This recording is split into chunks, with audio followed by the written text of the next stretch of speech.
Estupendo, muchas gracias, Mon, y muchas gracias a todos y a todas por asistir en directo a este webinar, que me encanta porque sois un montón y vais a poder hacer un montón de preguntas. Este webinar es bastante técnico, pero creo que vamos a ir paso a paso explicando todas las cosas, aunque sean muy técnicas, pues creo que lo vamos a entender todos muy bien. Pero la ventaja, como ha dicho Mon, es que estamos en directo y que podéis hacer vuestras preguntas y ir dejándolas cuando surjan y las vamos contestando todas al final. Vamos a ver cómo preparar diseños, cómo preparar un archivo de diseño para desarrollo y también para inteligencia artificial. Este webinar tiene 3 bloques. Vamos a hacer una breve introducción para situarnos mientras llegamos todos al fondo y sitio. Y después voy a explicar todo lo que podemos hacer para crear un archivo de diseño completo. Vamos a ir paso a paso por todo lo que podemos hacer y después vamos a ver cómo podemos utilizar la inteligencia artificial, en este caso va a ser Claude Code, para que nos ayude a automatizar todo el proceso. O sea que si en algún momento veis que es mucho trabajo, no os preocupéis, que al final vamos a ver cómo lo podemos automatizar todo. O sea que vamos a prepararlo para la IA y con IA. ¿Vale? Venga, pues empezamos. ¿Qué significa preparar un diseño para desarrollo? Bueno, para empezar quiero situar bien el contexto de este webinar. ¿Vale? En WordPress hay muchas formas de trabajar. Ya sabéis que WordPress es el 43% de Internet, hay muchísimas, miles de personas que hacemos webs con WordPress y cada maestrillo tiene su librillo, ¿no? Hay personas que diseñan e implementan prácticamente a la vez, directamente en el editor, a medida que van implementando, están también diseñando y pensando cómo van a construir la web, en el editor de bloques o en el constructor visual, o sobre un tema, un theme de WordPress que ya existe. Y este flujo puede tener todo el sentido en determinados proyectos. Pero en este webinar está pensado sobre todo para los que necesitamos prototipar antes de construir.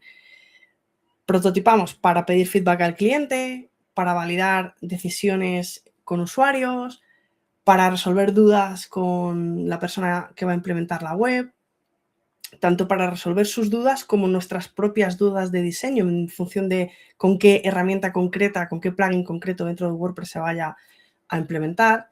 Es decir, para dejar claro cómo debe funcionar la web antes de implementarla, ¿no? Nosotros creamos el prototipo en Figma o en Penpot o en la herramienta que sea para después implementarla en WordPress. Porque cuando el diseño va a pasar por otras manos, es decir, la persona que desarrolla, el cliente que revisa, el equipo que va a editar después la web, ¿no? Las personas que van a redactar los contenidos y maquetarlos también, o incluso una herramienta de inteligencia artificial, el archivo de diseño no puede limitarse a enseñar cómo se va a ver la pantalla, no simplemente mostrar cómo se va a ver o cómo van a interactuar los usuarios, sino que también tiene que explicar claramente qué es cada cosa, cómo se comporta, qué elementos se van a reutilizar en distintas partes del diseño, qué se puede editar y qué no, y qué necesita WordPress para poder construirlo bien. Yo siempre digo que el archivo de diseño es una herramienta de comunicación. Es una guía que otras personas van a utilizar para construir la web, mantenerla, editarla e ir ampliándola a lo largo del tiempo. Entonces, si el archivo de diseño no tiene toda la información para poder hacer esto, si no explica las reglas, el desarrollador o la persona que va a editar la web o la inteligencia artificial se lo va a inventar. Es decir, o bien la IA alucina o bien el desarrollador se tiene que inventar, tiene que tomar las decisiones de diseño que no hemos tomado nosotros, ¿no? O que las hemos tomado pero no las hemos comunicado bien. Por eso, para preparar bien un diseño para desarrollo, tenemos que dejar claras todas las decisiones importantes. Tampoco hay que documentar absolutamente todo, ¿vale? Sobre todo cuando ya llevas trabajando con una persona mucho tiempo, llevas en ese equipo de trabajo mucho tiempo, ya hay cosas que no hace falta documentar, ¿vale? No, tampoco es que haya que exagerar, pero lo suficiente para que nadie tenga que inventarse cómo se tiene que construir la web y cómo tienen que crecer sin que se rompa la coherencia del diseño. Entonces, una vez que queda claro esto que acabamos de ver, vamos a entrar ya en harina. ¿Cómo preparar el diseño? Bueno, antes de empezar a explicar cómo organizar el archivo de diseño, doy por hecho que ya utilizáis Figma o Penpot o alguna herramienta de diseño y sabéis cómo se usa. En este webinar voy a dar las pautas, voy a dar una metodología para trabajar, pero no vamos a entrar en cómo se hacen las cosas en Figma, cómo se hacen las cosas en Penpot. De hecho, la mayoría de las cosas que vamos a ver no son tanto de la propia herramienta como del método de diseño.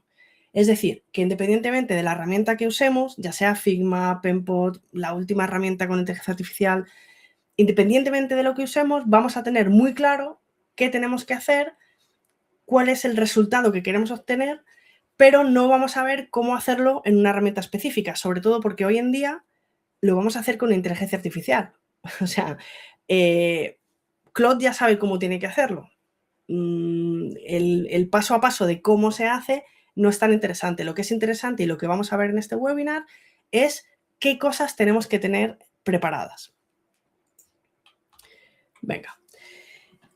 ¿Cómo es el proceso de diseño de una web en WordPress? ¿Qué hacemos primero? ¿Diseñamos primero los botones? ¿Empezamos por las páginas, por la homepage, por ejemplo? ¿Cómo lo hacemos? Bueno, lo más natural es empezar por entender el contenido y la estructura del sitio web, es decir, el flujo del usuario y las páginas y plantillas que vamos a necesitar. Entonces, lo primero que hacemos es definir qué páginas o plantillas hacen falta, qué bloques va a tener cada una y qué contenido va a haber más o menos. Esto sería la fase de wireframes, que ya veremos que no siempre son wireframes lo que hacemos, pero sí que lo primero que hacemos es definir el contenido y la estructura. Una vez que tenemos esto claro, creamos los primeros frames, los primeros marcos de las páginas y las plantillas y a medida que vamos diseñando, vamos identificando los patrones que se repiten. Botones, hero, card, llamada a la acción, listado de artículos, testimonios, formulario, menú de navegación, footer o pie de página. Y vamos creando los componentes, que serán los bloques en WordPress o los patrones, ¿no? Sincronizados, no sincronizados. Y junto con los componentes vamos a crear también sus variantes, es decir, si ese componente concreto, ese bloque concreto va a ir con imagen, va a ir sin imagen, va a ir con título largo, con título corto, lo que sea que requiera ese bloque o ese patrón en concreto. Y también vamos a diseñar sus estados, el estado hover, el focus, deshabilitado, todo esto. Ahora entraremos en profundidad en cada uno de estos aspectos. Si el proyecto ya tiene un sistema de diseño creado y ya hay una librería de componentes definida, pues directamente lo que hacemos es ir arrastrando los componentes para ir diseñando las páginas y cuando hace falta creamos componentes nuevos. Hasta aquí no sé si estamos ya todos en la misma página o si tenéis alguna duda, id dejándomela en comentarios y lo vamos viendo. Estupendo. Venga, pues lo primero que hacemos para organizar el archivo de Figma es crear las páginas, pero no las páginas del sitio web, sino las páginas del archivo de Figma. Las páginas que vamos a crear van a ir en función del tipo de proyecto y del equipo que vaya a usar el archivo, ¿no? Esta primera captura que veis es una de las páginas, es una captura de las páginas del archivo de Figma del tema 2025, el tema por defecto de WordPress. Siempre que instalamos un WordPress, ya hay un tema instalado por defecto que es el 2025, ¿no? En la última versión. Bueno, pues como veis, la primera página que hay en el archivo es la portada del archivo, cover, ¿no? Para identificar este archivo desde el proyecto de WordPress de Figma, ¿no? Después hay un separador, una línea separadora, y tiene por un lado las plantillas y por otro lado los patrones, ¿no? Están las plantillas y luego debajo templates y patrones, los patterns, ¿no? Que son los componentes de Figma, que después serán los patterns en WordPress. Y más abajo hay otro separador y después están los estilos, styles, y los style variations, que son las variaciones de estilo que hay en este tema, ¿no? En este theme de WordPress. En el diseño de una web no solo tendremos las plantillas, también tendremos las propias páginas diseñadas, ¿no? Cada una de ellas. Y además necesitaremos más páginas del archivo de Figma donde iremos creando los diseños que iremos descartando, las distintas versiones, pero este es el aspecto que tiene el archivo de Figma de un tema de WordPress, de un theme, y en este caso del 2025. Esta otra captura, la segunda, es un proyecto mío que lo he anonimizado porque os lo voy a enseñar. Es un proyecto real de un cliente mío de e-commerce y bueno, para que no se sepa de qué cliente es ni nada, pues pone anonimizado y tal, pero es un proyecto real, ¿vale? En este caso he creado una página para el prototipo, y en esa misma página tengo tanto la versión móvil como la versión de escritorio. Luego tengo otra página para el sistema de diseño donde están ahí mismo los componentes y los estilos en la misma página. Y en la tercera página la he llamado mockups porque en este proyecto he hecho los bocetos, que sería como para la fase de wireframes, los he hecho directamente con ChatGPT para que el cliente pudiera elegir entre distintas opciones de un mismo diseño para elegir los contenidos y la estructura de cada página. Directamente he utilizado ChatGPT y ahí he ido poniendo esas capturas que he llamado mockups, están todas ahí, ¿no? Y luego a partir de ahí es donde he ido construyendo el archivo de Figma, que sería la página prototipo, ¿no? Vale, en este caso quería tener un nivel de fidelidad más alto y por eso he utilizado la creación de imágenes con ChatGPT. Vale. Y la tercera captura es lo que ha creado Claude directamente en un archivo de Figma que también os voy a enseñar ahora. Estos tres archivos, de hecho, os los voy a enseñar al final del webinar, así que quedaos hasta el final porque os voy a enseñar todas las tripas. Este archivo está creado enteramente con extensiones de Chrome y con Cloud Code. No he diseñado, o sea, no he utilizado el ratón para hacer absolutamente nada, sino todo con lenguaje natural. Se lo he pedido a la IA y ha ido creando todo esto. Después vamos a profundizar más cuando os enseñe el propio archivo. ¿Qué estructura de páginas utilizar? Bueno, pues como veis, dependiendo del proyecto, si es un tema de WordPress, si es una web, para un cliente concreto, si es un proyecto más extenso en el que participan muchas personas, como puede ser el sitio web de WordPress.org, pues vamos a necesitar una estructura u otra. No hay una estructura fija de páginas del archivo de Figma, sino que las vamos adaptando en función de las necesidades, en función del tipo de proyecto y en función de las personas que van a participar. Pero como veis, pues más o menos todas tienen las páginas, los componentes que se han creado y los estilos. Únicamente se distribuyen de forma distinta en función de, bueno, pues del equipo y de... Yo creo que esto es muy personal, ¿no? Pues como utilizar un programa de diseño u otro, utilizar un programa de código, si utilizas Visual Studio Code, o utilizas Sublime Text, o utilizas... Bueno, pues un poco lo vamos adaptando en función de la persona que diseña y del proyecto y del equipo, ¿no? Pero bueno, que sepáis que siempre tienen en común esas tres cosas. Antes de empezar con los primeros frames de Figma, tenemos que tener más o menos clara la estructura de la web. Entonces, dibujamos el flujo del usuario que ha derivado de esa definición del contenido y la estructura del sitio web. A partir de aquí vamos a ir diseñando las páginas, las plantillas y de ahí van a derivar los componentes. Eso no quiere decir que no volvamos al flujo del usuario y a definir esta arquitectura de contenidos después. Podemos volver, por ejemplo, podemos tener definido este flujo de usuario, esta estructura y contenido, y cuando estamos diseñando el formulario de contacto, decidimos nosotros o nos lo propone el cliente o incluso es una idea de la persona que desarrolla, que la página de gracias después de enviar un formulario de contacto va a ser diferente en función de si el usuario, además de enviar el formulario de contacto, ha decidido allí mismo suscribirse a la newsletter. eso no es algo, ¿no? Va tanto al detalle del formulario de contacto y del flujo del usuario que quizá cuando estamos en este punto definiendo la arquitectura a nivel tan general, todavía no tenemos claro qué va a ocurrir eso, ¿no? Y es en ese momento cuando decimos, vamos a necesitar una página de gracias diferente, que luego podrá ser realmente una página diferente o podrá ser contenido dinámico. Eso ya lo vamos a ver después con la persona que va a desarrollar, ¿no? Pero, como decía, definimos la estructura del contenido primero, pero no quiere decir que no volvamos a lo largo de la vida del proyecto de diseño a esto otra vez, ¿no? Una vez que tenemos clara la estructura, aunque no sea la definitiva, lo siguiente es crear los frames donde vamos a ir colocando los elementos que diseñemos. ¿Y de qué tamaño tenemos que hacer los frames? Porque habréis leído de todo, ¿no? Y hay muchas publicaciones en Instagram. El tamaño de un frame para mobile, para tablet, para desktop. Bueno, yo lo que os recomiendo es que el tamaño de los frames, de los marcos, es algo que debemos hablar siempre con la persona que va a implementar la web, con el desarrollador o la desarrolladora. Sobre todo, el tamaño del frame de escritorio.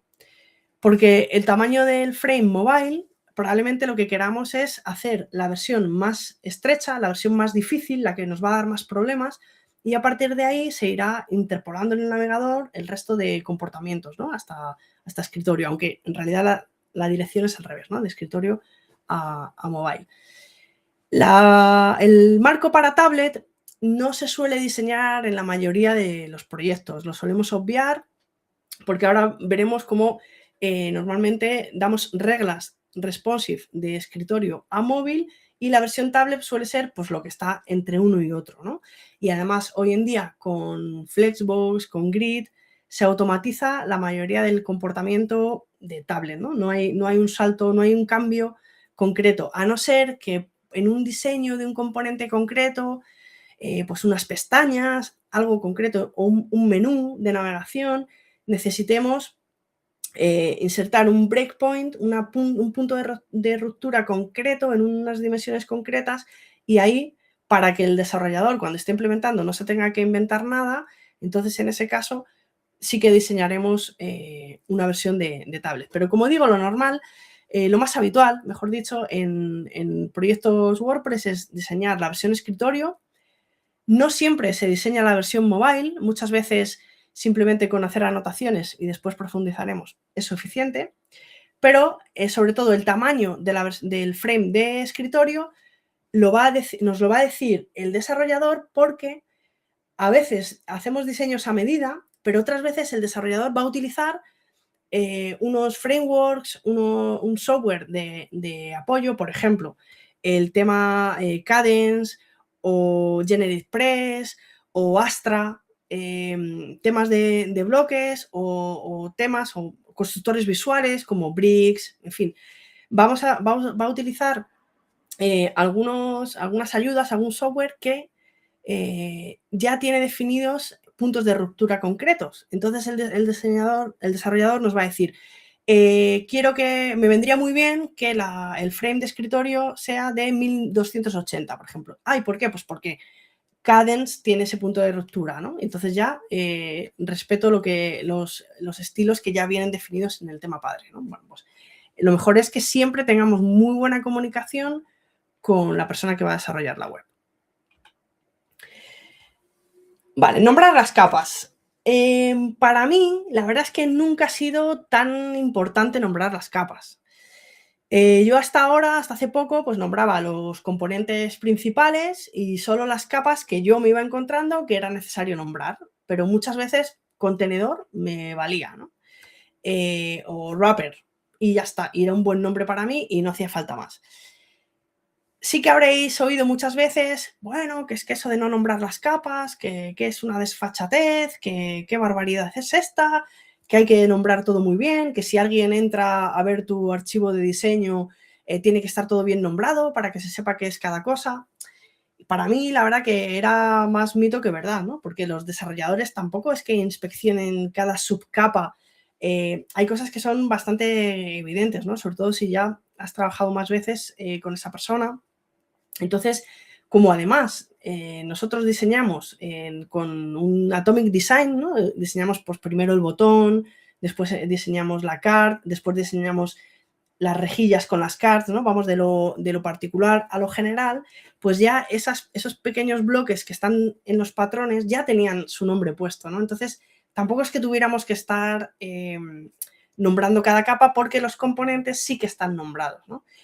Pero ¿qué ocurre? Que ahora, con la inteligencia artificial, sí que nos va a venir muy bien que nombremos la mayoría de las capas o al menos, como digo, los componentes principales para que la IA, Cloud Code, entienda bien que eso es un componente de testimonios, que este es un testimonio de esta manera, de esta otra. Cuanto más información le demos a la IA, más contexto le estamos dando sobre qué es lo que está viendo en la captura que hace de nuestro diseño, ¿no? De hecho, un ejercicio que podéis hacer es pedirle a la IA que nombre las capas. Y ya veréis cómo no lo hace del todo bien, con lo cual es una información que le viene muy bien a la IA que se la demos nosotros. Rejillas. El uso de rejillas facilita mucho la implementación, sobre todo con frameworks como Bootstrap o Foundation, que usan 12 columnas. Pero yo diría que hoy en día, aunque se siguen utilizando estos frameworks CSS, hoy en día el diseño es más fluido que responsive. Entonces ya no es tan importante ceñirse a ese famoso diseño de 12 columnas, ¿no? En CSS se usa muchas veces, por ejemplo, Space Between, y se usa el espacio disponible, y no se ciñen los elementos a un número de columnas concreto, con lo cual hoy en día, pues a lo mejor nos viene bien usar las rejillas en el archivo de diseño para organizarnos, pero bueno, tampoco es tan importante que las usemos. El caso es que, bueno, tenemos que conocer que existen y estas son las dos rejillas que hay en el archivo de Figma del tema 2025, el tema predeterminado de WordPress. Lo que sí es muy importante, tanto para el desarrollador como para la inteligencia artificial, es usar Auto Layout o Flex Layout en Penpot. Por ejemplo, yo estoy usando capturas y voy a mostrar archivos de Figma, pero como he dicho al principio, en Penpot se llama de distinta manera, pero el concepto es el mismo. ¿Por qué? Porque va a facilitar que diseñemos con una composición más acorde a los estándares CSS, Flexbox, y Grid. Y no vamos a hacer diseños locos difíciles de implementar, sino que nos vamos a ceñir a lo que se puede hacer con el auto layout, ¿no? que es mucho. Ajustar los contenidos, ajustarse al contenido, en fin, todas esas opciones. Vamos a ver ahora, ya hemos visto cómo organizar el archivo de diseño, ahora vamos a ver los estilos globales. Tenemos que definir todos los estilos que se van a implementar en la web. Algunos se van a implementar en el archivo theme.json del tema de bloques, otros, y además estarán disponibles en los estilos globales de WordPress para quienes editan la web, y otros estilos van a estar implementados en la web como código CSS personalizado. La tipografía. Bueno, pues diseñamos estilos de texto cuyos tamaños sigan una escala modular. Una escala más amplia para escritorio y otra más contenida para móviles. Los que me seguís y ya habéis visto algún webinar de la academia WordPress.com en el que hablamos de tipografía, ya sabéis que este tema me apasiona y hemos hablado ya largo y tendido, pero no quería dejar de recordar que lo que declaramos es una tipografía fluida. Diseñamos los estilos para escritorio y para móviles. Definimos un mínimo, un tamaño ideal y un tamaño máximo para que la persona que va a desarrollar pueda declarar la función clamp y que no haya saltos de tamaño entre dispositivos. Y no solo lo hacemos para el tamaño de la letra, sino también para el interlineado e incluso para el letter spacing y para el peso, que el peso no se declara con clamp, sino con media queries, pero también tenemos en cuenta los distintos dispositivos, escritorio y móvil, y la escala modular. Si queréis que profundicemos luego en el turno de preguntas, yo encantada, que yo creo que es mi tema favorito. Tenemos que definir los estilos de todo el contenido que va a necesitar el proyecto. Cualquier contenido en WordPress, como mínimo, siempre va a tener estos elementos HTML. Y luego, dependiendo de nuestro diseño, podemos necesitar pues alguno más, como por ejemplo pues párrafo destacado o un diseño personalizado para las tablas, por ejemplo.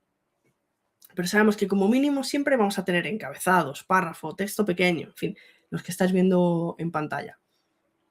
Y conviene que lo personalicemos para la marca de nuestro cliente, el sitio web concreto que estemos diseñando. El color. Esta es la paleta de colores que usa el tema por defecto de WordPress, ¿no? El tema 2025. Colores primario, secundario, terciario, colores de acento. Yo suelo tomar como referencia el sistema de colores de Tailwind, que es un framework CSS que me parece muy fácil de construir y me da mucho juego en proyectos tanto simples como complejos. Pero depende del proyecto, ¿no? Aquí lo importante que tenemos que saber a la hora de definir la paleta de colores es que tenemos que nombrar los colores según su función, según la función que cumplen en la interfaz, no según el color que están expresando, ¿no? Entonces, en lugar de aplicar el hexadecimal, por ejemplo, almohadilla 1A, 1A, 1.8, no lo aplicamos directamente, sino que creamos los estilos y previamente definimos una variable como color text primary, por ejemplo, ¿no? Un mismo color puede cumplir roles distintos en la interfaz. Puede ser el color principal de la marca, el color de acento para destacar elementos en la interfaz, el color de los enlaces o el color del anillo de foco. Visualmente puede ser el mismo valor, pero funcionalmente no está haciendo siempre lo mismo. Entonces, si lo nombras solo como azul o blue, estás describiendo su apariencia. Pero si lo nombras como color accent primary, estás describiendo su función, ¿no? Y esto es mucho más útil tanto para el desarrollador como para la IA, porque entiende mejor qué papel cumple ese color en la interfaz, ¿no? ¿Y qué ocurre? Que si el día de mañana queremos cambiar el color, simplemente lo cambiamos en la variable y se va a cambiar todas las veces que aparezca, ¿no? Y ya veremos cuando veamos el archivo de diseño. Bueno, después os lo explico mejor, cuando lo veamos. Venga, vamos a continuar. El espaciado. Los espaciados también los definimos para que sean fluidos. Definimos un tamaño máximo, un tamaño ideal y un tamaño mínimo. Y de esta manera el tamaño se va a ir interpolando a medida que va cambiando el ancho de la ventana del navegador, igual que ocurre con las otras medidas que hemos visto, ¿no? Como el tamaño de la letra, etc. Y todos los espaciados que declaramos se ciñen a estos valores, a esta escala, ¿no? Siempre todos los valores nunca están aislados. Siempre cualquier valor de cualquier estilo, de cualquier elemento, siempre forma parte de una escala. Y siempre tenemos en cuenta que son valores fluidos y que van a cambiar en función del dispositivo, del ancho del dispositivo que esté usando el usuario. También definimos los anchos máximos. Se suele definir ancho completo, ancho amplio y ancho del contenido. Estos son los tamaños del tema por defecto del 2025, el tema por defecto de WordPress. Las sombras. Se suele definir pues pequeña, normal y grande. Así es como viene en el framework en Tailwind, que lo hemos visto antes. A mí me parece muy útil y no se suelen necesitar más sombras, ¿no? Con estas 3 sombras pues es bastante versátil, ¿no? No hace falta más. Sin sombra, pequeña, mediana y grande, ¿no?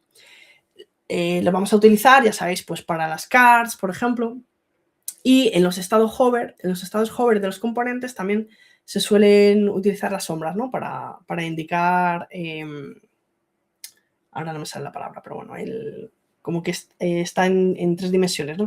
Como que está más encima, ahora no me sale la palabra, pero bueno. El border radius, el radio de borde se define también con una escala del sistema para mantener coherencia entre los componentes, ¿no? Se suele aplicar a botones, campos de formularios, cards, imágenes, mensajes de aviso. Todos estos elementos suelen tener bordes redondeados y tampoco se declaran nunca elemento a elemento, sino que también utilizamos una escala. Las variables y los tokens, que como os decía, lo vamos a ver luego mejor en el archivo de Figma directamente, son nombres y códigos que usamos para representar los valores de los colores, la tipografía, las sombras, los espaciados. Y la ventaja de los tokens es que se sincronizan con el código en la web en desarrollo. Y además se puede configurar un modo y con un solo clic cambian todos los estilos del modo claro al modo oscuro, por ejemplo. Esto es súper útil y súper potente. Y se hace igual en el archivo de Figma que luego en desarrollo y además está sincronizado. Voy a beber agua, que pasamos a los componentes.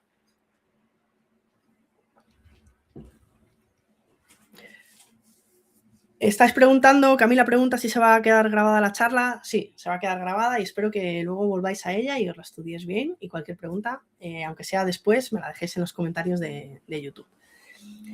Los componentes son elementos que se reutilizan en la interfaz y tienen la peculiaridad de que un cambio en el componente principal se cambia también en todas sus instancias.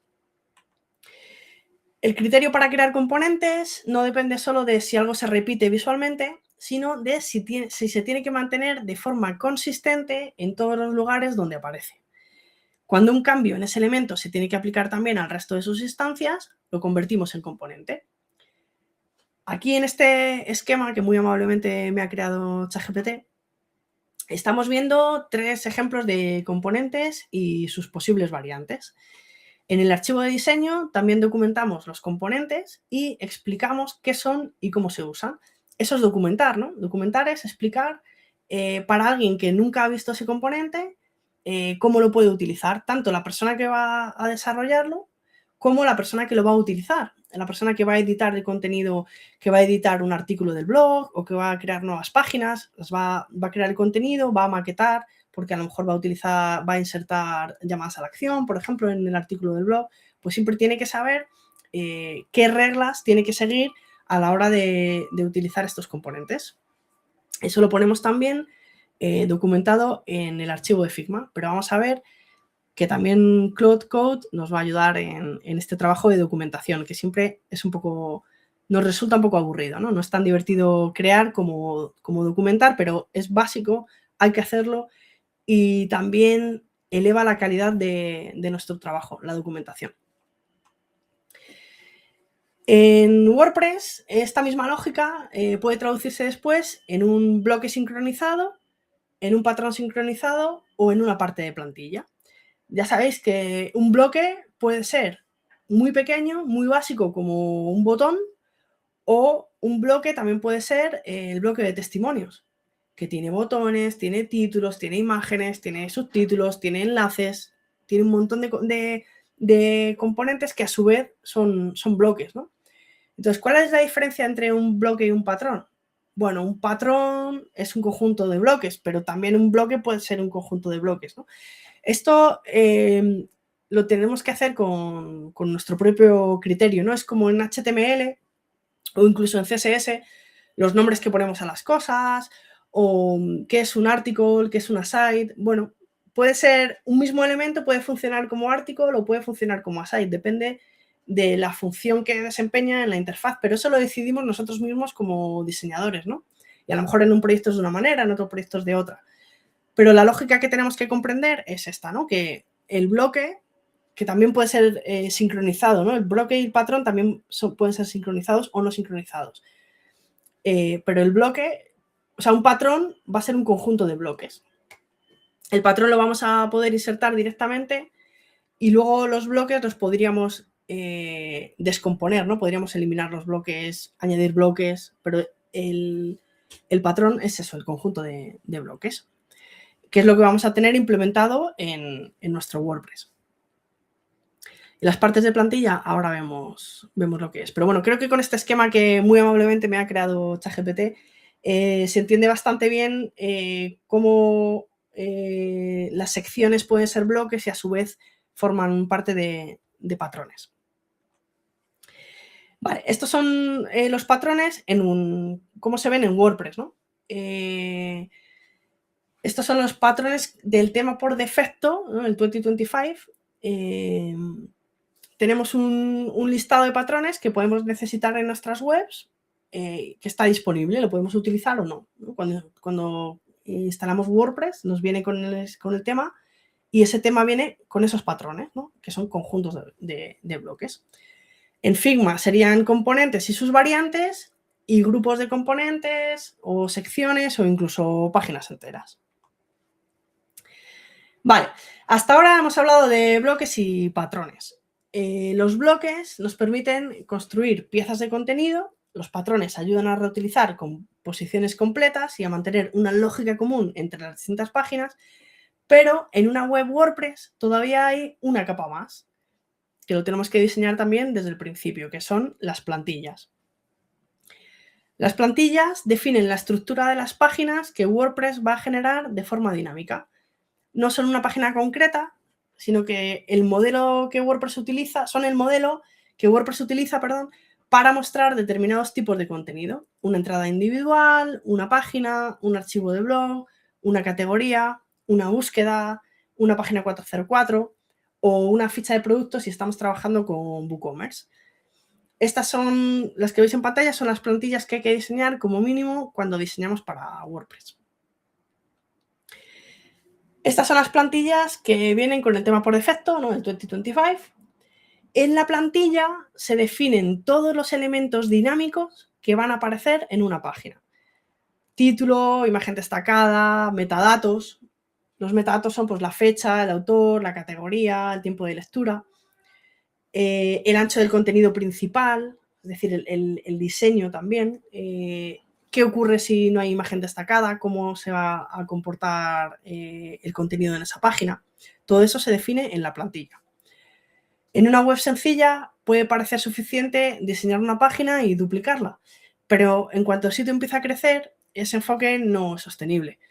Si cada entrada, cada landing o cada archivo se construye como una pieza aislada, como una página aislada, cualquier cambio que hagamos en el futuro se va a convertir en un trabajo manual. Vamos a tener que ir recorriendo cada página haciendo los cambios. Cambiar la estructura del blog, ajustar el diseño de las categorías o modificar la forma en la que se presentan los productos podría obligarnos a revisar decenas o cientos de páginas. Por eso utilizamos las plantillas. Y las partes de plantilla son piezas que se reutilizan dentro de varias plantillas. Nos permiten mantener la coherencia entre distintas páginas sin tener que repetir el mismo diseño en cada plantilla. Se suele gestionar como partes de plantilla la cabecera y el pie de página, una barra lateral, los comentarios, por ejemplo, ¿no? Por ejemplo, que lo vais a entender mejor, las cabeceras y los pies de página. Usando una misma plantilla, podemos tener distintas cabeceras y distintos pies de página en función de la página donde apliquemos esa plantilla. Por ejemplo, para las landing pages se suele poner una cabecera y un pie de página diferentes, que no tengan puntos de fuga, por ejemplo. Pero no tendríamos que utilizar otra plantilla, sino que utilizamos otras partes de plantilla, es decir, con la misma plantilla de página o la misma plantilla que hayamos creado específica para una página concreta, podemos utilizar esa página concreta y una landing page. Simplemente lo que hacemos es, tendrán el mismo contenido y cambiaremos las partes de plantilla. Una cabecera distinta, un pie de página distinto. Estas son las plantillas cómo aparecen en el tema por defecto, ¿no? Cuando podemos seleccionar cualquiera, cuando ya están implementadas en WordPress, ¿no? Son las del 2025. Y bebo agua otra vez, que hace mucho calor, y vamos a los assets. No me extraña que bebas, no me extraña que bebas. Vamos a ver cómo gestionamos los assets en el archivo de diseño. Los assets son recursos o activos que están disponibles en el diseño de la web. Iconos e imágenes, básicamente, van a ser, ¿no? Pueden ser también otro tipo de recursos, pero, por ejemplo, la tipografía es un asset también. En este caso sí que es una buena práctica nombrar las capas de las imágenes y de los iconos, porque ese nombre que le pongamos a la capa va a ser el nombre que va a tener el archivo cuando se exporte. Y ya sabéis que si configuramos las opciones de exportación, bueno, eso es la siguiente, me estaba adelantando. Porque es la siguiente slide. Es una buena práctica convertir los trazos a contornos para que no se rompa el archivo, el SVG, al exportar. Ya sabéis que si no convertimos el trazo a contorno, el trazo se puede crecer a medida que crece el archivo. Y en vez de crecer, en vez de quedarse el trazo estrechito, al escalarlo, el trazo crece de manera que sería muchísimo más ancho, tendría muchísimo más grosor del que queremos, ¿no? Y esto lo evitamos convirtiéndolo a trazados, ¿no? Si habéis diseñado en alguna herramienta de vectores, pues ya sabéis que es una práctica que tenemos que hacer. Pues en Figma también se puede y se debe hacer antes de pasar a desarrollo. Sobre los iconos, mi recomendación es que le preguntemos a la persona que va a desarrollar si va a usar alguna librería de iconos. Porque la mayoría de las veces no es necesario diseñar los iconos artesanalmente y podemos utilizar iconos ya diseñados, ¿no? Muchas veces los temas que utilizamos o los frameworks que utilizamos, los plugins, los constructores visuales, ya vienen con su propia galería de iconos y podemos aprovecharlos. Si es un proyecto que necesitamos personalizarlo y tenemos que diseñar iconos para ese proyecto, fantástico, es una muy buena manera de expresar la marca del cliente, pero otras veces por performance y por ahorrarnos muchísimo trabajo, porque no es nada fácil diseñar un icono correctamente y que todos los iconos se vean de la misma familia, pues podemos hablar con una persona que va a implementar la web o incluso proponerle que utilice algunas de esas librerías, que hay muchas open source que podemos utilizar. Sobre esto podríamos hacer un webinar solo de esto, ¿no? De formatos de archivo, etcétera, ¿no? Pero nos vamos a quedar de momento, si no tenéis alguna duda específica, con lo que he adelantado antes, que era configurar las opciones de exportación. Si dejamos configuradas las opciones de exportación en el archivo de Figma, con un solo clic se pueden exportar todos los assets del proyecto y si los hemos nombrado previamente, pues ya lo tenemos todo organizado, ¿no? PNG para imágenes con transparencias que no puedan ser SVG, porque lo ideal es que sean SVG, porque si son imágenes vectoriales, pues se van a ver muchísimo mejor en cualquier tamaño de pantalla. Y reservamos el formato JPG para las fotografías. En Figma todavía no se puede, todavía digo porque espero que en algún momento se podrá, no se puede exportar directamente a WebP, pero bueno, hay plugins y conversores para exportar a archivos más optimizados, ¿no? Porque JPG ya sabemos que no es lo más optimizado, ¿no? Se puede comprimir mejor sin pérdida de calidad, con WebP y con otros archivos, formatos de archivo más actuales. Y por último vamos a las especificaciones de diseño, esos comentarios, esas notas, esas aclaraciones que le dejamos en el archivo de Figma a la persona que va a desarrollar para que quede todo claro, no se nos olvide nada y no haya nada ambiguo. Aunque se pueda ver, la mayoría de las cosas se pueden inspeccionar en Figma, en el Dev Mode y en Penpot también, se puede ver todo, ¿no? Se puede ver el código directamente para copiar y pegar, pero conviene que especifiquemos cuanto más mejor, porque vamos a evitar que haya malentendidos y idas y vueltas con la implementación.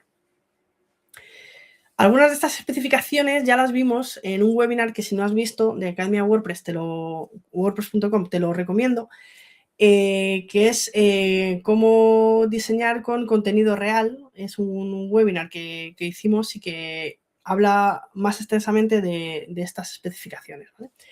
Tenemos que dejar muy claro cómo se van a comportar las imágenes. A veces, viendo una única imagen, pues no, como el archivo de Figma es estático, por mucho que prototipemos, es un estático, ¿no? Es como una foto de un momento de ese diseño, pero luego en WordPress va a cambiar, va a haber distintas imágenes. El usuario que edita la web va a subir distintas imágenes, entonces tenemos que ver cómo se va a comportar, cómo se encaja esa imagen en el diseño, qué proporción va a tener, si debe cambiar en función del formato de origen, etc. Es mejor especificarlo. ¿Cómo se va a comportar el diseño en función del número de ítems que haya? ¿Qué pasa si hay más texto? ¿Qué pasa si no hay contenido, ¿no? Los famosos empty states. Estados interactivos, ¿no? Al pasar el ratón, por ejemplo, ¿qué ocurre, ¿no? Todos los estados que tienen que estar contemplados para que el desarrollador no tenga que inventárselos y para que existan, ¿no? Por accesibilidad en el diseño. Aunque hayamos prototipado la versión mobile, y sobre esto también tenemos un webinar específico en la academiawordpress.com sobre cómo se llama Mobile Always, que es un método para diseñar específicamente optimizado para móviles. Aunque hayamos prototipado la versión mobile y la de escritorio, vamos a evitar muchos errores si lo especificamos, ¿no? En la versión escritorio ponemos, en mobile este grid pasa de 3 columnas a 1, porque muchas veces en proyectos sencillos no necesitamos prototipar la versión mobile, si no vamos a hacer test con usuarios del prototipo, si no vamos a probar ese prototipo con usuarios, y es un diseño sencillo en escritorio y está diseñado en escritorio pensando en móvil, no es necesario que hagamos en Figma la versión mobile completa. Simplemente con unas anotaciones es suficiente, ¿no? En WordPress siempre tenemos que ser pragmáticos. Y cuando tenemos un encargo del cliente, lo podemos trabajar más horas de las que el cliente nos está pagando. Entonces tenemos que acudir a estos recursos para ser productivos y optimizar. Incluso hoy en día le podemos especificar a la IA y que la IA de la versión de escritorio nos haga la versión mobile. Y no lo hace mal, ¿eh? Hay veces que te puedes llegar a sorprender. Vale, y llegamos a vuestra parte favorita, que es cómo usar la IA en el proceso, ¿no? Porque hay muchas tareas de preparación del archivo que se las podemos pedir directamente a la IA, no tenemos que hacerlo a mano.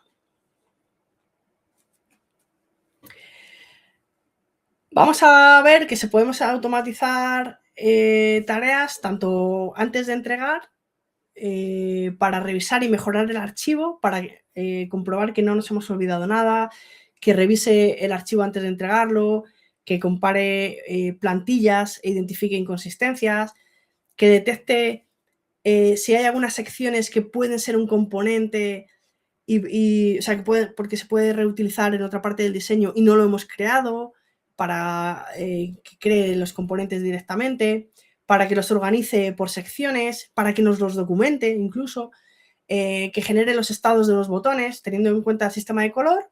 Le podemos pedir a Cloud Code que directamente, a partir de un botón, nos haga todos los estados, ¿no? El hover, el active, el focus, el deshabilitado, y nos va a usar nuestra paleta de colores y directamente lo va a hacer.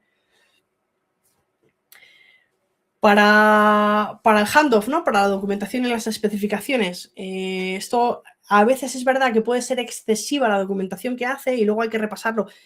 Ya sabemos que todo lo que hace la IA hay que repasarlo, ¿no? Y mejorarlo con nuestra humanidad, con nuestro punto de vista y nuestro criterio.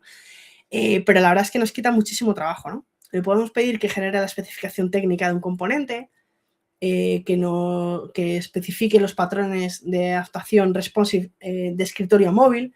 A la vista de la versión de escritorio y la vista de móvil, le podemos pedir que detecte qué patrones hay, cómo hemos pasado nosotros de escritorio a móvil y lo redacte para que la persona que va a implementar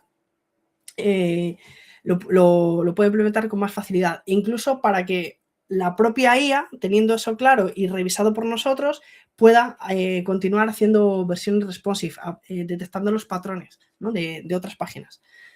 Que documente el sistema de color con los roles semánticos y los valores en CSS, ¿no? Si no tenemos creados los estilos ni los tokens, le podemos pedir, a partir de los valores hardcodeados en hexadecimal, le podemos pedir que nos cree los estilos y los tokens directamente en Figma. Que genere la escala tipográfica fluida con los valores de clamp, a partir de los valores que nosotros le damos, mínimos y máximos, que nos genere la regla para CSS. Que documente la escala de espaciado con los valores en rem. Que genere la estructura del theme.json o las propiedades personalizadas de CSS. Que proponga la arquitectura de bloques o patrones para WordPress. Es decir, que nos diga qué debe ser un bloque y qué debe ser un patrón, ¿no? Todo esto se lo podemos pedir. Y ya sé que he pasado muy rápido por cada cosa porque os lo voy a enseñar, porque lo tengo hecho en los archivos. Entonces, Os voy a explicar, como veis en pantalla, os voy a explicar cómo configurar Cloud Code en la consola de comandos para pedirle que haga cosas en vuestros archivos de Figma o en Peppot o en lo que sea, ¿vale? Por MCP. Lo tenemos aquí y lo vamos a ver ahora. Pero antes de explicar esto, os voy a enseñar los archivos directamente. Entonces, voy a dejar de compartir y voy a compartir, vamos a ver, voy a compartir directamente mi Figma, ¿vale? Vamos a ver. Compartir pantalla, ventana. Aquí está, vale, comparto toda la ventana entera, compartir. Y ahora se está viendo, sí, vale. Estáis viendo aquí, se mueve mi ratón, estáis viendo mi Figma, ¿no? El software de escritorio con 3 pestañas, ¿no? Tenemos el archivo de diseño de 2025, mi archivo de cliente anonimizado y una parte de la web del sitio web de wordpress.org que me he bajado para usarla ahí en el archivo, que os voy a enseñar cómo lo he hecho. Entonces, vamos a ver. Aquí lo primero que tenemos es la captura que os he enseñado antes a la izquierda. Os suena porque la hemos visto antes. Y lo que estamos viendo ahora mismo es la cover, ¿no? Cuando estamos en el proyecto de Figma, tenemos varios archivos, pues tenemos una portada para detectar el archivo. Luego tenemos el resto de páginas, ¿no? Como hemos visto antes, las plantillas, los patrones, los estilos, todo documentado y escrito para la implementación. Las variaciones de estilo, que es una peculiaridad de los temas de bloques de WordPress, y luego las imágenes que se han utilizado, todo preparado para la exportación. Entonces, como veis, a la izquierda están las páginas, después debajo están las capas, y a la derecha tenemos los estilos de texto y los estilos de color, y los estilos de rejilla. Lo que hemos visto antes en la presentación lo podemos ver directamente en el diseño. Las plantillas, pues también lo que hemos visto antes. Aquí vais a ver que en el archivo de Figma hay una peculiaridad que es que bueno, lo que está construido en WordPress tiene, o sea, lo que está implementado, construido de verdad en desarrollo, tiene el puntito verde y lo que no, pues tiene el puntito rojo, ¿no? Eso es una peculiaridad del equipo de diseño de WordPress.org, que lo hicieron así porque esto es anterior a lo que bueno, te iba a decir que es anterior a listo para desarrollar. En realidad, esto es diferente. Es que ya está implementado, ¿no? Que son, Figma no lo contempla, ¿no? Si está implementado en WordPress o no. Como este archivo lo usan tanto los diseñadores como los desarrolladores, pues es un sistema que se han inventado el equipo de WordPress para indicar lo que ya está construido y lo que no. Y como veis, pues están todas las plantillas. Este archivo está disponible públicamente porque es open source, ¿no? Todo lo que se hace con WordPress hereda, ¿no?, la licencia GPL y está disponible para que podamos aprender cómo está hecho, ver cómo están todas las plantillas y los patrones, ¿no? Dentro de cada plantilla tenemos los distintos patrones. Lo que veis que tiene el rombito es una instancia de un patrón. Y bueno, esto es un poco un repaso por encima, ¿vale? Para que lo que nos da tiempo a ver ahora. Y si nos vamos a ver los patrones, pues vemos por separado todos los patrones que se utilizan en las plantillas, ¿no? Y muy organizados por categorías, ¿no?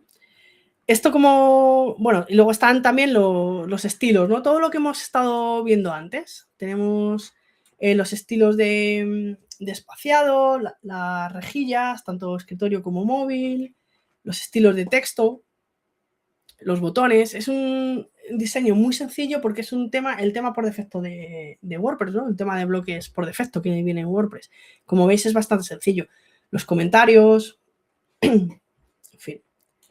Y aquí están pues todos los bloques de editoriales, ¿no? De imágenes, de vídeo, como son en el tema por defecto. Como digo, pues está disponible para que lo estudiéis y veáis cómo está hecho. Vale. Esto es, como digo, es muy, muy sencillo, ¿no? este que os enseño ahora es un archivo de trabajo mío, de un cliente, es un e-commerce de una tienda de cosmética natural que existe, real, ¿vale? Y como veis, tampoco es un proyecto muy complejo, pero como veis ya tiene no solo las plantillas, sino también cada una de las páginas, ¿no? La página de inicio en versión escritorio y en versión móvil. La página de la tienda con el listado de productos, ¿no? Y la página de categoría con el listado de una categoría.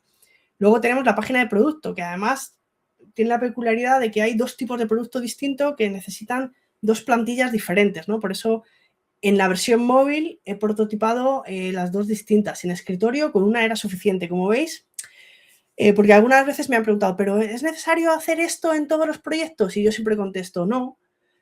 Hay que hacer lo que sea necesario para que el proyecto llegue a buen puerto, para que haya una buena comunicación, para que la persona que va a implementar la web tenga muy claro todo lo que necesita saber para implementar y que no tenga que inventarse nada. Pero como veis aquí, por ejemplo, yo solo he diseñado las diferencias que han requerido que diseñar una plantilla diferente en la versión móvil, y la de escritorio pues no la he visto necesaria, también porque este proyecto en concreto le da mucha importancia a la versión móvil, mucho más que a la de escritorio, porque es un proyecto que va a hacer sobre todo anuncios desde Instagram. Entonces van a ser todo landing pages desde Instagram, y el usuario va a visitar la web sobre todo en móvil. Pero diseñamos la versión escritorio porque hace falta para implementar en WordPress. Pero sobre todo siempre mobile always, ¿no? Como sabemos. Después tenemos el blog, el listado de blog y el artículo del blog, la plantilla 404 con diseños para que se pueda seguir navegando. Ya sé que no veis nada, pero como es un proyecto de un cliente, pues tampoco quiero que veáis mucho. Es solo para que veáis un poco todo cómo he preparado el archivo de diseño, ¿no? Y cómo he trabajado en esto. Espero que se vea lo suficiente. Luego tenemos pues la página sobre nosotros, la página de mi cuenta, la página de contacto, el carrito, el checkout, la confirmación de pedido, una landing page que se parece a la página de producto pero no es tal. Bueno, estas serían todas las páginas y plantillas que ha necesitado el proyecto, ¿no? Hay también un quiz, bueno, en fin. Pero como veis, pues esto es todo lo que hace falta, ¿no? La versión de escritorio y la versión móvil cuando es necesario, ¿no? Y luego anotaciones, ¿no? Al lado de cada página, algunas anotaciones. Y aquí tenemos el sistema de diseño. Todo esto yo no lo he hecho a mano. Para hacer todo esto, en este caso, lo he hecho todo con IA, ¿vale? En otros proyectos, hace años, pues esto lo picábamos a mano. No era ni tan currado, ni tan exhaustivo, ni tan maravilloso como es ahora gracias a la IA, porque no le dedicábamos menos tiempo y con lo cual no presentábamos estas maravillas de tablas. Pero ahora, gracias a Cloud Code, le he pedido que inspeccione mi diseño y directamente pues me dice los patrones de paso de escritorio a móvil, todo el sistema de colores y explicando cómo se usa cada color, y por supuesto con colores, con nombres semánticos.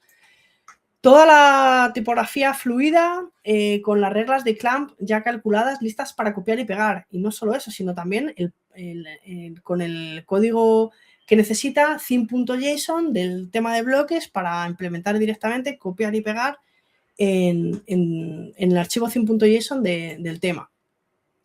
La escala de espaciado también con los comentarios de cómo se utiliza en el diseño.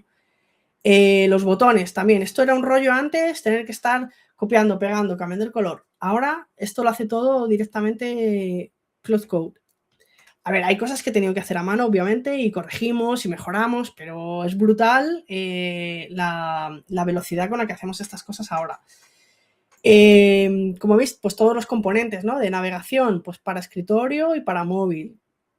Las migas de pan también para escritorio y para móvil, que en este caso son tan cortitas que caben enteras sin tener que hacer un slide ni nada, pero normalmente hacemos un slide. Bueno, esto ya lo hemos hablado en el webinar de Mobile Always. y os remito a él, pero bueno. Todas las cards, todo esto son componentes que, como digo, bueno, algunos los he ido creando yo porque ya tengo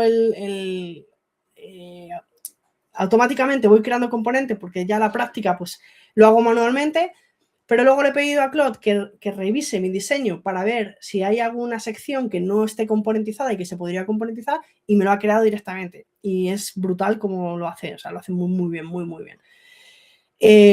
Como veis, pues todos los componentes en su versión escritorio y en su versión mobile. Pues cosas de publicidad para el e-commerce, banners, todas las cards, los distintos estados. Bueno, aquí, como os digo, pues hay mezcla de cosas que ha hecho Claude y cosas que he hecho yo. Hay bastante trabajo manual también, pero bueno. El pie de página escritorio y pie de página móvil. Preguntas frecuentes también, las dos versiones. Tal. Vale. Aquí lo interesante que os quería contar también antes de cerrar. Bueno, los mockups que os he contado, que me los ha hecho ChatGPT para ver versiones rápidas, para hablar con el cliente, de queréis que hagamos esto, queréis que hagamos esto otro. Ahora es súper fácil con ChatGPT, dándole unas buenas instrucciones que ya tenemos creadas previamente, pedirle que nos haga distintas versiones de una misma cosa para que el cliente lo entienda mejor. Porque los wireframes, que son esquemas sin colores, con una tipografía que no tenga mucha personalidad, el cliente esos esquemas no los entiende muy bien, ¿no? La mayoría.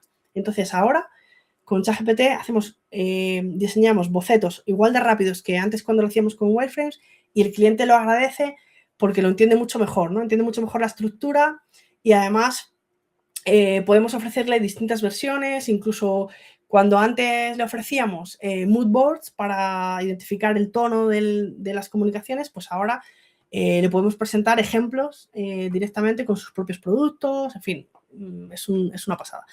Y lo que os quería comentar, bueno, aparte de, las variables, que antes os he dicho, lo vamos a ver mejor en el archivo que aquí en la presentación. Bueno, pues aquí tenemos que directamente, esto, como os digo, lo ha creado todo Claude, ¿vale? Yo tenía las paletas de colores creadas, pero todo con valores hexadecimales, ¿no? En la columna de color. Yo tenía todo esto, que ya había definido esta paleta de colores con la paleta de colores de la marca que me había dado el cliente, que ya sabéis que a lo mejor el cliente te da 1 o 2 colores y nosotros tenemos que crear todos los demás, ¿no? Para los textos, para los bordes, para los fondos, primario, secundario, estados, ¿no? Hover, focus, el color de acento. Bueno, pues yo tenía esta paleta de colores con los colores hexadecimales, y Cloud Code, con las reglas que yo le he dado, pues me ha creado todos los tokens, todas las variables de color, de espaciado también en función de mi diseño. Me dice, pues tú tienes estas reglas para escritorio y estas reglas para móvil. Y ojo, el espaciado que tienes en escritorio se corresponde con el espaciado en móvil. Veis que en los tamaños grandes se corresponde la escala, y luego después en los tamaños pequeños tenemos el mismo espaciado en móvil que en escritorio. Yo le digo a Cloud Code esa regla y ya directamente, pum, me crea todo. Que acordaos antes lo tedioso que era, 1 por 1, escritorio 4, móvil 4, escritorio 8, móvil 8. Ahora, boom, Cloud Code lo crea todo. Es verdad que nosotros le damos las reglas, pero no tenemos que hacer esta tarea tediosa de crear cada casilla con su valor, ¿no?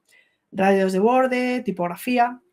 Y como veis, crea el valor hexadecimal y el nombre de la variable en los tokens, y luego en los estilos nosotros tenemos, no tenemos el valor hardcodeado. Aquí veis que pone 22, pero realmente veis que está en una casilla, no pone 22 directamente, sino que está en una especie de botoncillo, porque está utilizando la variable. ¿Veis aquí? Está utilizando el token.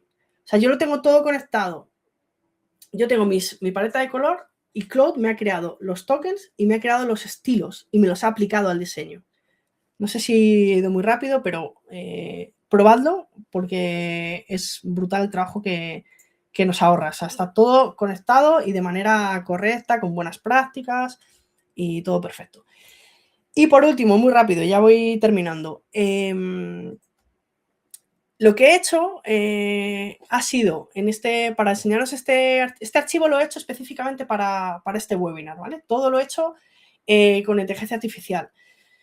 No he hecho nada a mano, ¿vale? Entonces, ¿qué he hecho para tener esto? Ni siquiera he creado esto. Esto es la página de WordPress.org, que la tengo en Figma. La tengo en Figma con, como veis, con auto layout, que yo puedo mover los bloques como quiera, ¿vale?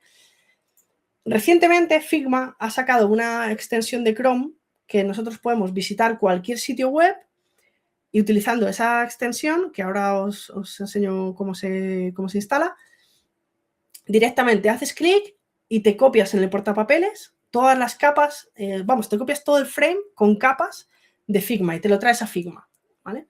Copiar y pegar, te pegas todo y como veis son todo, es texto que yo puedo editar y tiene todas las capas con auto layout y todo correctamente, ¿vale? Yo puedo mover todo. Entonces, me he traído estas páginas, el sitio de WordPress.org es mucho más grande, pero yo me he traído estas páginas para tanto la versión escritorio como la versión móvil para este propósito, ¿no? Para que lo vierais, para que veáis que se puede hacer. Entonces, una vez que tengo esto, ya todo lo demás lo ha creado Claude.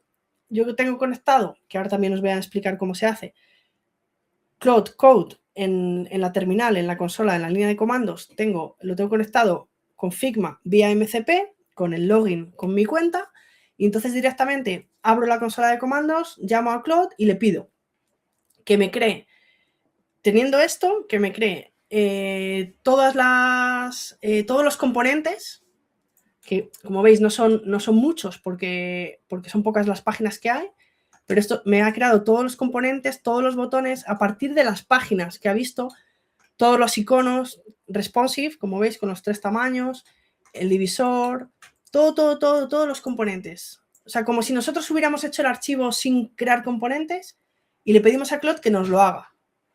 Todas las cards, no trae las imágenes, pero bueno, es que no las queremos, es un componente. Luego aquí pondremos las imágenes que haga falta. Todas el bloque para suscribir a la newsletter con los estados. Como veis aquí, este es un estado que el usuario todavía no ha puesto el correo. Aquí ha puesto el correo y se ha suscrito. ¿Veis que aquí cambia el botón? Subscribe. Y luego cuando el usuario pone invalid email, o sea, todo esto lo ha hecho Claude. Yo no le he dado esa indicación. En fin, esto es más que sepáis lo que se puede hacer para que lo probéis vosotros en vuestro ordenador, ¿vale? Y luego me ha creado también el footer en versión escritorio y en versión móvil. Simplemente diciéndole que lo haga. Los tokens de tipografía, toda la tabla con clamp y también para copiar y pegar en el theme.json. Los tokens de color. Como veis, aquí no están todos los colores. Por ejemplo, en feedback solo está el código de error. Faltaría el de información, el de... son 4 o 5, ¿no? Ahora no, como ya voy con prisa. Pero está el rojo, el verde, ¿no? El éxito, peligro, éxito, error y información, ¿no? Son esos 4. Como en las páginas que yo he bajado solo había errores, no había de los otros avisos, pues no los ha creado. Pero si tenéis todo el sitio web completo, os lo va a crear, ¿vale? Os va a crear también el theme.json, el espaciado también. Y esto todo con lenguaje natural y sin... Hombre, con la información que yo os acabo de dar en el webinar. Eso sí que es un conocimiento que tenéis que tener. Pero tampoco hay que explicarle mucho más, ¿no? Porque Claude ya lo sabe. Elevación, que era la palabra que antes no me salía, ¿no? Los efectos de sombra y con todas las referencias a los valores en píxeles y la opacidad, todo. Y cómo se puede copiar y pegar el código en JSON. Las rejillas, todo esto analizándolo con las páginas que yo le he dado. Anchos máximos, las animaciones, ¿no? Todo el código que necesita el desarrollador para implementarlas y toda la documentación.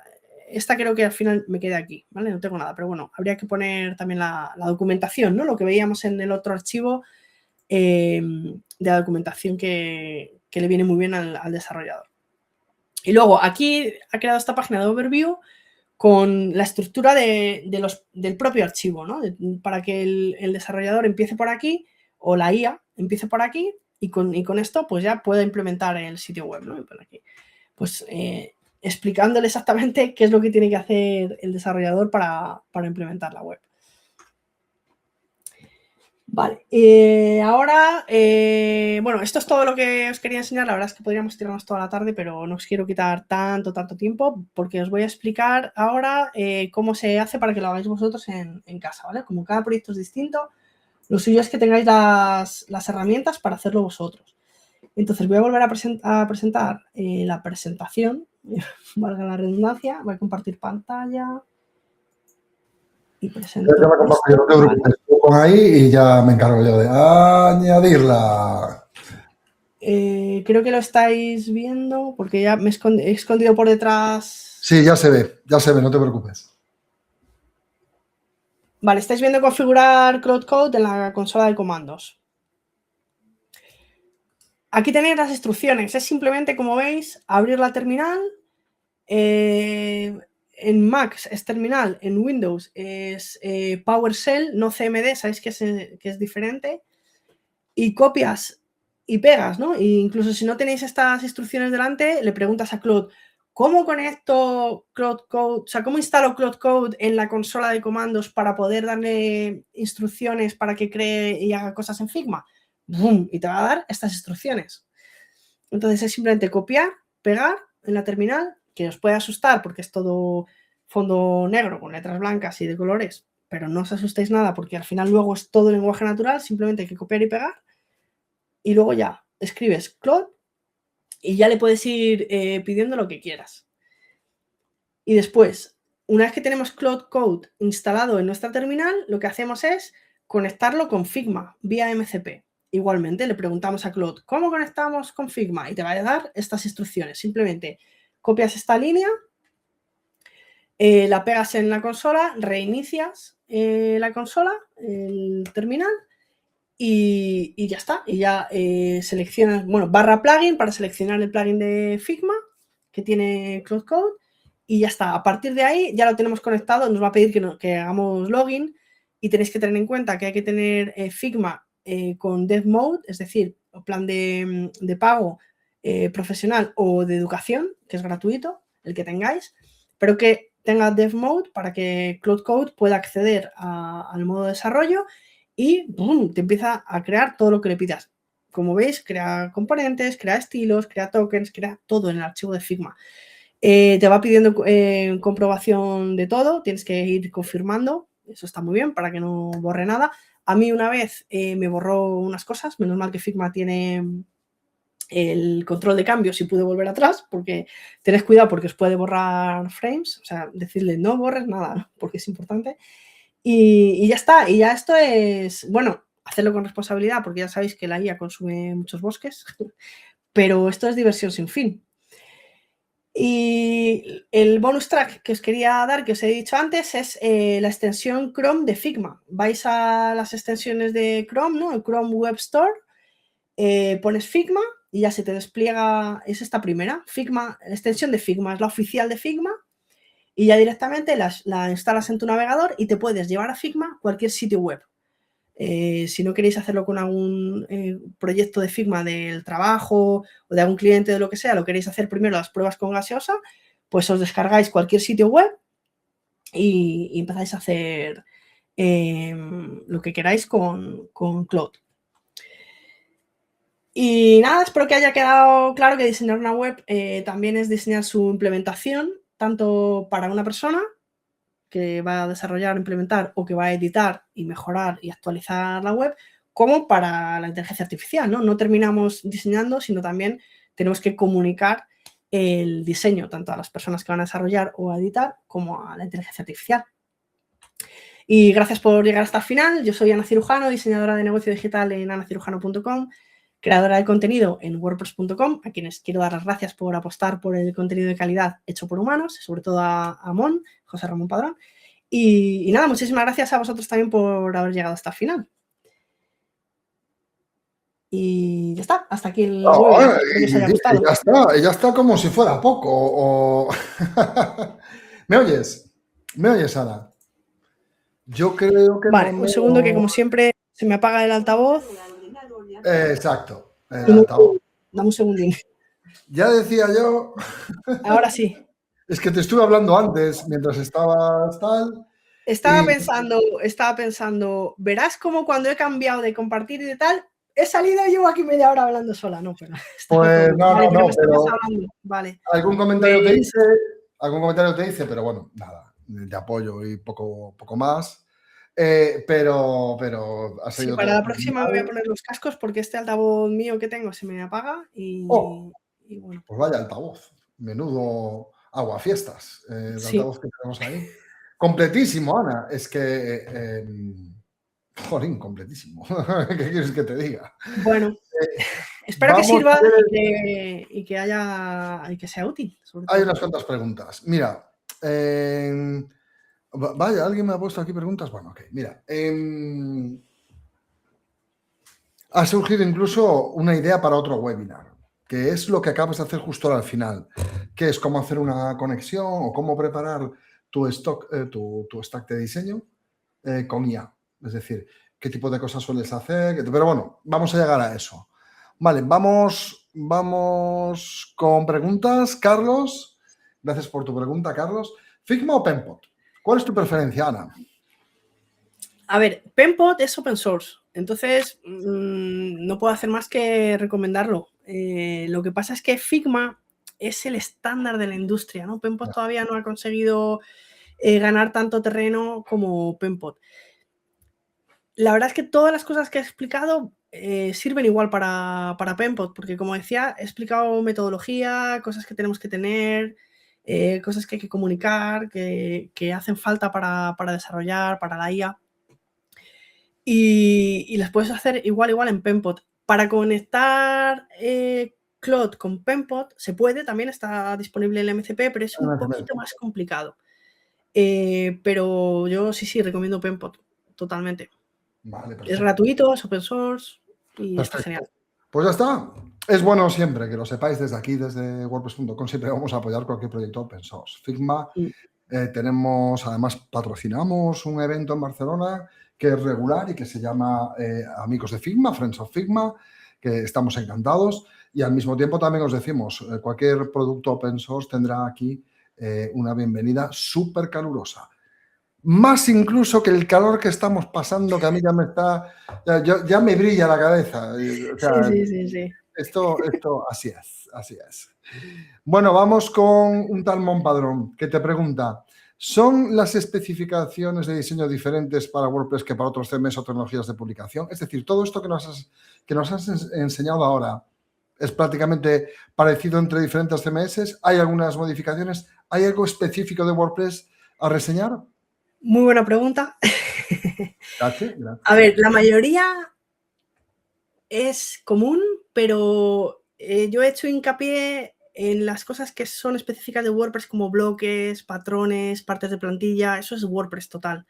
Y luego hay cosas que se pueden hacer en WordPress y las aprovechamos, como el Clamp. Clamp está por defecto en WordPress, con theme.json. Entonces, por ejemplo, theme.json es algo también específico de WordPress.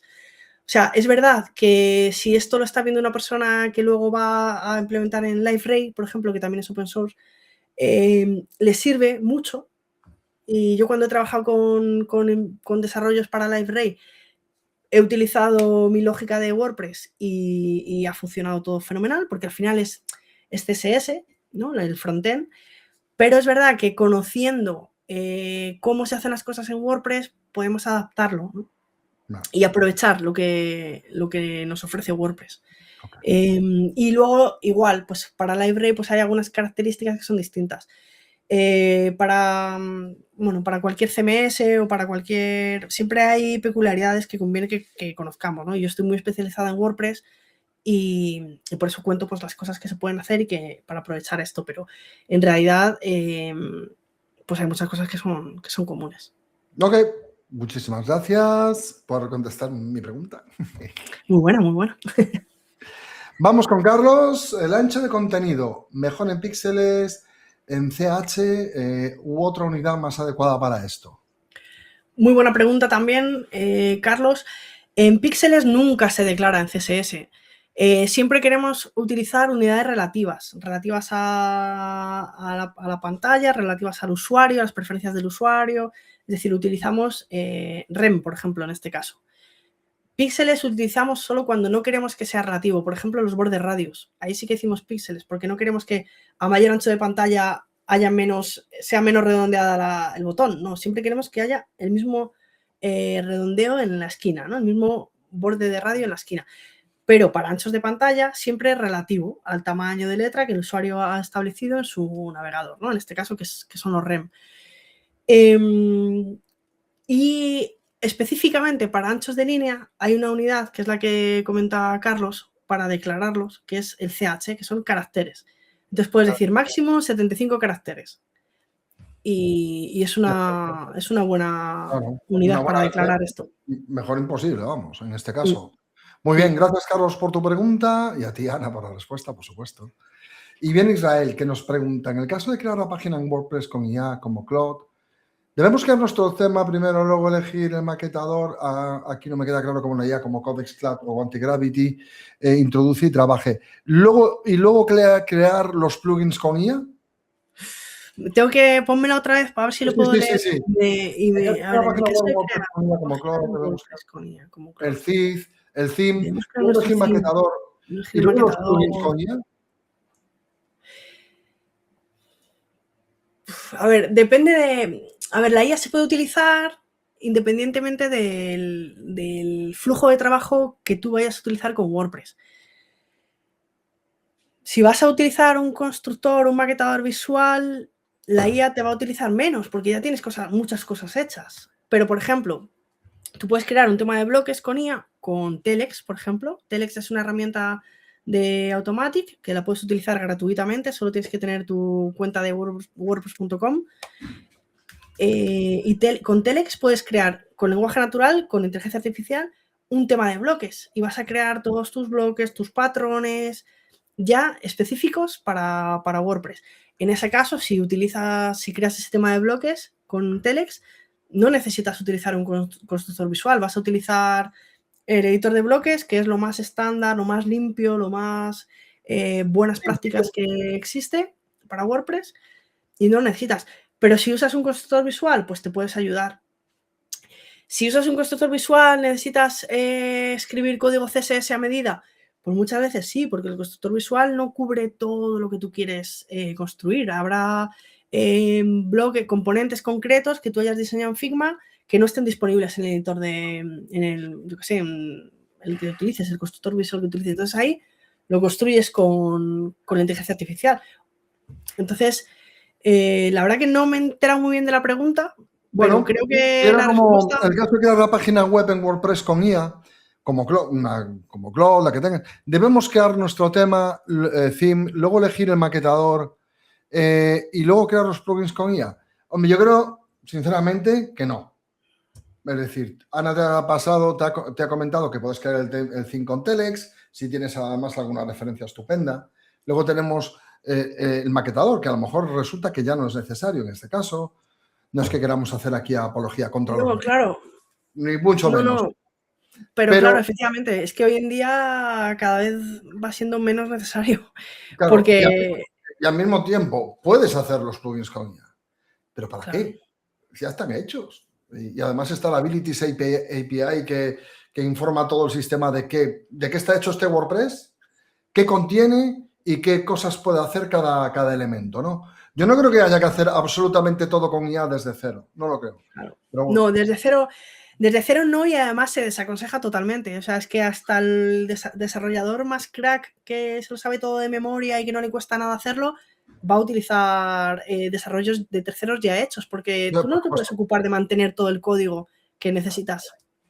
Además, para eso hay toda una comunidad de WordPress que mantiene los plugins, que mantiene todo el código y que nosotros podemos utilizar, ¿no? Para eso es open source y lo reutilizamos y lo extendemos y contribuimos. Y hay que aprovecharse de todo ese código que ya está creado. Es que seguir creando más cosas...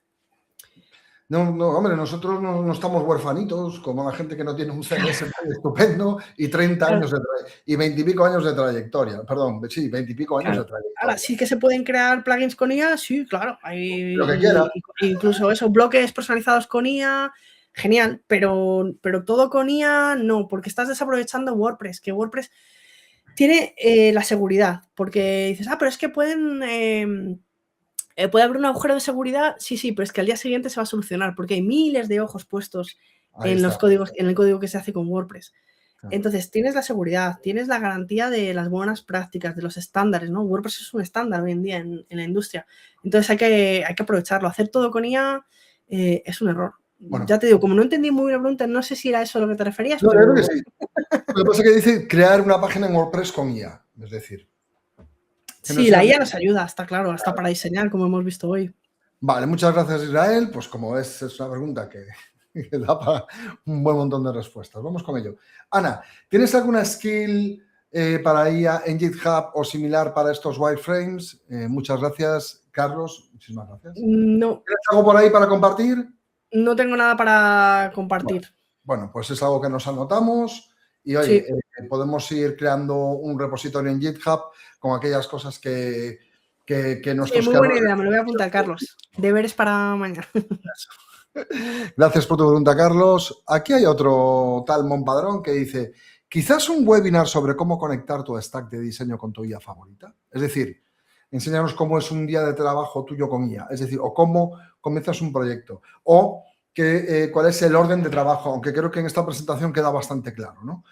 Sí, pero es verdad que podemos profundizar más en eso, porque es verdad que es otro tema, pero lo he querido decir, explicar un poco, ¿no? Para situarnos, pero es verdad que se puede profundizar más en ese proceso, sí. Fantástico. Nos lo anotamos, Ana. Luego ya veremos.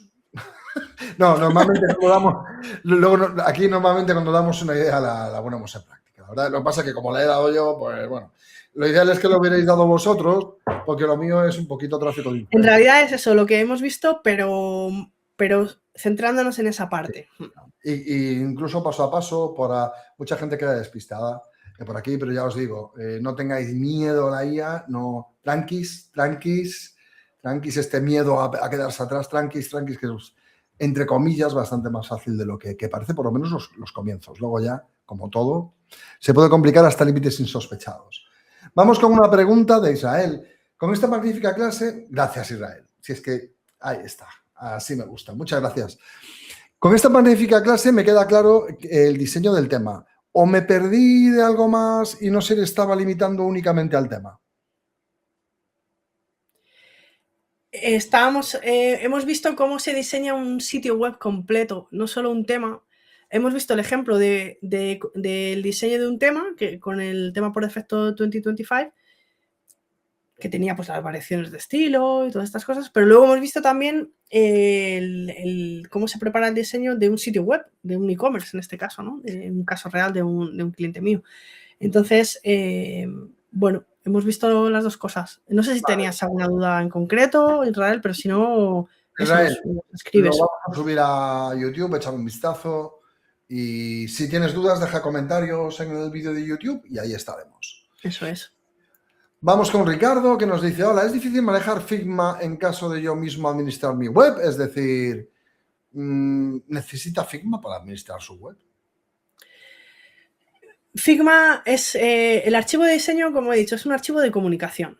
Es un archivo para comunicar el diseño a la persona que va a implementar, a la persona que va a editar. Si tú mismo, a ver, yo para mis webs me hago el diseño en Figma también, porque son fases distintas, ¿no? La fase de construcción y la fase de diseño, cuando es como ir a la compra, ¿no? Tú primero te haces la lista de la compra y luego ya vas a la compra sin pensar, simplemente buscas dónde está lo que ya habías planificado, ¿no? Claro. Y es un poco así, tú mismo te puedes hacer la lista para ti, pero a lo mejor no, a lo mejor vas al supermercado y vas cogiendo lo que veas para cenar esa noche y ya está, y te vas a casa, ¿no? Entonces es un poco lo que tú veas. Siempre diseñando primero en Figma y luego implementando vas a poder llegar a diseños, yo creo, más ambiciosos, ¿no? Porque tú si implementas sin diseñar primero vas a implementar solo lo que puedas diseñar, o sea, lo que vas a implementar en ese momento, las soluciones que te ofrezca de entrada el tema, pues si diseñas, además de que puedes pedir feedback antes de implementar, incluso probar a ver si un usuario con el prototipo encuentra las cosas o en 5 segundos es capaz de ver de qué va la homepage, por ejemplo, ¿no? Puedes probar el diseño antes de implementar. También puedes explorar territorios que si implementas directamente no lo vas a hacer. Claro. Pero bueno, hay mucha gente que implementa, ¿no? Lo que he dicho al principio, hay mucha gente que implementa y diseña a la vez en el editor de bloques directamente pum, pum, pum y ya está, y no usa archivo de diseño, ¿no? Un poco a tu gusto, Ricardo. No es necesario. Es un poco a tu gusto. Sí, si quieres puedes probar con la versión gratuita de Figma, a ver cómo te apañas, o con Penpot, que es gratuito y a lo mejor te quita más tiempo de los beneficios que tiene, ¿no? Pero bueno. Claro. Fantástico. Bueno, y la última pregunta ya, que es tarde. Jesús nos pregunta, ¿con la versión gratuita de Figma para un trabajo esporádico es posible hacer todo esto o se queda muy limitado? En caso, ¿sería posible también con Penpot? La versión gratuita de Figma no permite conectar Cloud. Podemos hacerlo todo a mano. Pero, hombre, ahora lo interesante es que nos ayude Cloud, ¿no? Hacer todas esas tablas, hacer todas las versiones, todos los estados de los botones, todo eso, ¿no? Ahora que podemos hacerlo con Cloud. Conecta Penpot. Hay mucha documentación en YouTube, o sea, son pasos un poco más complicados, pero no es imposible. O sea, se puede seguir paso a paso y puedes conectar Cloud con Penpot. Lo que pasa es que también vas a tener que usar la versión de pago de... Bueno, sí, vas a tener que usar la versión de pago de Cloud, ¿no? Que son $17 al mes. Está claro que si quieres herramientas profesionales hay que invertir en ellas, ¿no? Claro, si fuera open source, ¿no? Porque, por ejemplo, Telex es gratis, ¿no? De momento. Y puedes usar ahí tokens. Ahí porque Automatic somos muy majos. Claro, pero es otro mundo, ¿no? No se puede comparar Anthropic con Automatic, está claro. Bueno, Ana, muchísimas gracias. Muchísimas gracias a todos los que habéis estado aquí. Es más del 90% de la gente se ha quedado hasta ahora, es decir, ha estado ahí 1 hora y 35 minutos, cosa que os agradecemos mucho. Significa que la clase es de interés, significa que el contenido está muy bien, como no podía ser de otra forma. Bueno, para todos y todas, ya sabéis que esto está grabado, lo vamos a publicar en nuestro canal de YouTube, habrá algunos shorts, alguna cosa, pero el webinar entero estará aquí.